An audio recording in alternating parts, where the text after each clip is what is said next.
International cricket council ICC வந்து பாத்தீங்கன்னா இதுலயும் வந்து இன்டர்ஃபியர் ஆகும்னு நான் நினைக்கிறேன். இப்போ ஐசிசி வந்து அமைதியா இருக்காங்க.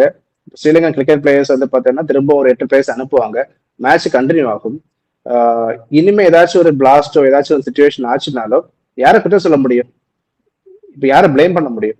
ஸோ சிச்சுவேஷன்ல நம்ம கரெக்டான ஒரு டிசிஷன் மேக்கிங் எடுக்கணும். இதுதான் சிச்சுவேஷன். சிச்சுவேஷன்ல வந்து பாத்தீங்கன்னா அந்த மேட்சஸ் எல்லாம் போஸ்ட்போன் பண்ணிட்டு உடனே எல்லா பிளேயர்ஸையும் திரும்ப கூப்பிடுறாங்கன்னா அந்த சுச்சுவேஷன் வந்து பாத்தீங்கன்னா ஆல்மோஸ்ட் ஒரு ஒரு ஒரு காம் சுச்சுவேஷனா மாறிடும். இப்ப எல்லா பிளேயர்ஸுக்கும் ஒரு ஃபியர்ஃபுல் சுச்சுவேஷன் இருக்கு. பாகிஸ்தானை பொறுத்த வரைக்கும் எப்படியாச்சும் மேட்சை கண்டக்ட் பண்ணணும். மேட்ச் கண்டக்ட் பண்றதுக்கு full and full security measures எடுத்தாதான் மேட்ச் கண்டக்ட் பண்ண முடியும்.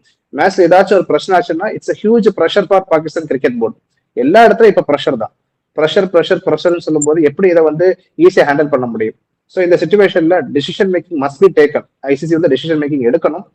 பிளேயர்ஸை ஸ்டாப் பண்ணி ஸ்ரீலங்கால திரும்ப போக சொல்லிட்டாங்கன்னா ஓரளவுக்கு அந்த அந்த அந்த இடம் வந்து காம் ஆயிரும். ஸோ ரொம்ப ப்ரெஷர் ஆகாது இந்த சுச்சுவேஷன்.